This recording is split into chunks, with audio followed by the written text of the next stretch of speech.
So to be honest, I'm not sure why I joined the military. Unlike my older brothers, I didn't grow up playing war games, unless you count Star Wars, original trilogy. I grew up in a small town in the middle of nowhere, Montana, so it's not obvious why I would join the Navy. We had an Air Force base in my hometown where my dad had served, but 3 of my 4 older brothers had joined the Navy instead, and I remembered being fascinated by the photos and the souvenirs that they brought home from their travels. And so, as cliche as it sounds, I joined the Navy to see the world. And I did. Besides, the GI Bill was going to help with college someday. Now, regardless of my reasons for joining, I knew while I was in, I wanted to be the best I could be. Right?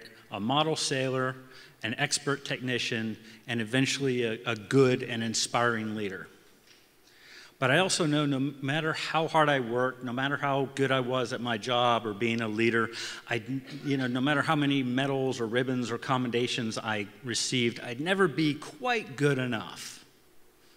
Right? I heard it on a regular basis. People like me undermine unit cohesion, and we erode good order and discipline. Homosexuals are weak and girly and mentally unstable. We're not fit to serve in the military. And so in order to serve, you learn how to play roles, acting butch, playing the pronoun game, even learning how to fool a lifestyle polygraph test, which is not easy. You learn how to be not you, and that takes its toll on a person both mentally and physically. And then along comes someone like Brent. Now, we couldn't have been more different. I was 31 at the time. I was an intel officer, 6 foot, 165, bookish, and introverted. Brent was 24, a Marine Corps infantry officer, 6'2", 225 pounds of solid muscle, dark hair, dark eyes, and the biggest heart of anybody I'd ever met.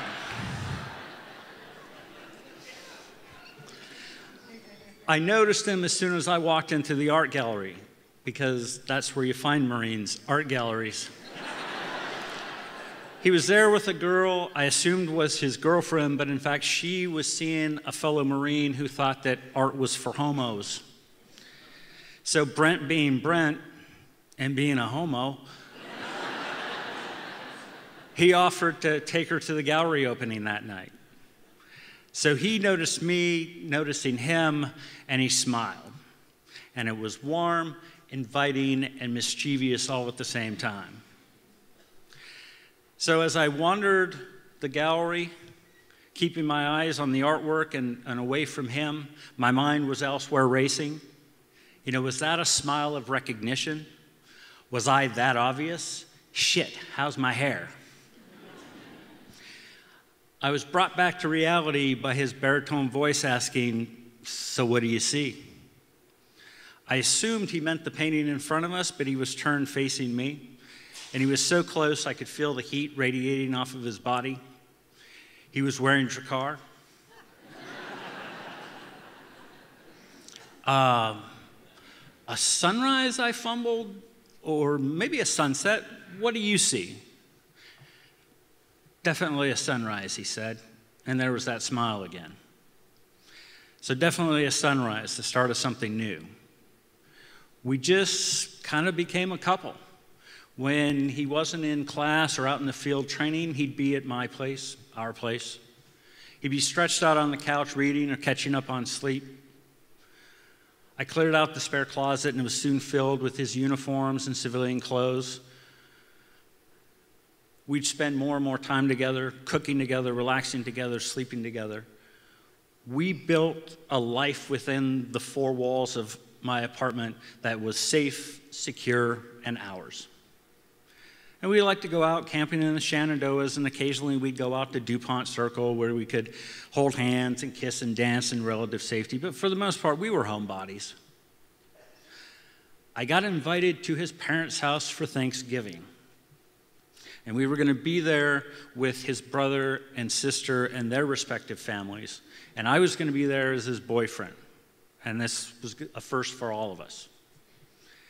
At one point, he was sitting on the couch reading to his little nieces when one of them looked up and said, "Uncle Brent, if you're Uncle Brent, is Charles Uncle Charles?" Now, I'm not sure who was more nervous about his response, me or his family, but for very different reasons. "No, sweetie, he's your aunt."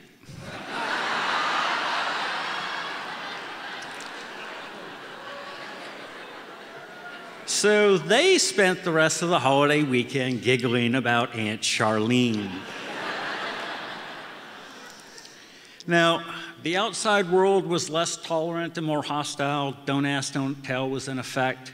The terrorist attacks of September 11th had occurred just prior to that Thanksgiving, and we knew deployments and separation were in our future. Deployments suck, period, right? It's 6 to 9 months of separation. Days, even weeks without communication. This was the time before FaceTime. And meanwhile, you're bombarded with images of death and destruction daily on the television. When Brent deployed to Afghanistan and Iraq, he would get care packages with letters signed, "With love, Aunt Charlene." Those at home typically have military wives clubs to turn to for camaraderie and support. And in the early 2000s, with some opposition, they started being renamed military spouses clubs. But you still had to be an acceptable spouse, of which I was not and could not. But I had two advantages. One, I had my own military career to keep me occupied. And two, I had access to military message traffic. So these were reports that would keep me abreast of his battalion's movements and engagements. And that's how I found out about the suicide bomber and saw Brent's name on the list of the dead a week before his parents were officially notified. But because it had come across on a classified network, I wasn't allowed to tell them. I wasn't allowed to tell anyone. I never received an official notification. They had lost their son, I had lost my partner, but in 2004, only one of us could acknowledge the relationship and the loss. Don't ask, don't tell. And so just like that life we had built collapsed. Now, I was allowed to sit up front at the funeral because I was friends with the family.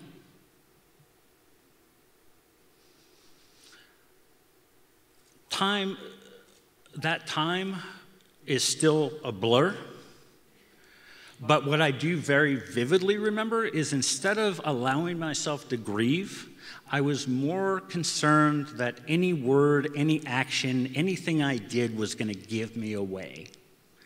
And so back into the closet I went. After the funeral, I just lost it. I became depressed and bitter. Some of my friends said just more depressed and more bitter. A couple of drinks on the weekend became a couple of drinks every night. Now, nobody could tell that anything was wrong, right? Because I was good at wearing masks. I didn't ask for help, certainly not from the military. Again, don't ask, don't tell. And so the pressure builds. You keep drinking, you keep everything inside, you keep spiraling downwards, worried that you're going to be found out, that you're going to lose your clearance, your job, your livelihood. And ironically, those things happen anyway. But better to be seen as a drunk than exposed as a queer. Now, it's been 15 years since I lost Brent, and a day doesn't go by where I don't think about him and what might have been. And it's been a long and challenging road to get to the point where I could be open with myself and with others. I'm not entirely sure why I joined the military, but I know if I hadn't, I never would have walked into that art gallery in Alexandria. I never would have met and fallen in love with an amazing human being. And I never would have gained the strength and the courage to be on stage to tell our story. Thank you for listening.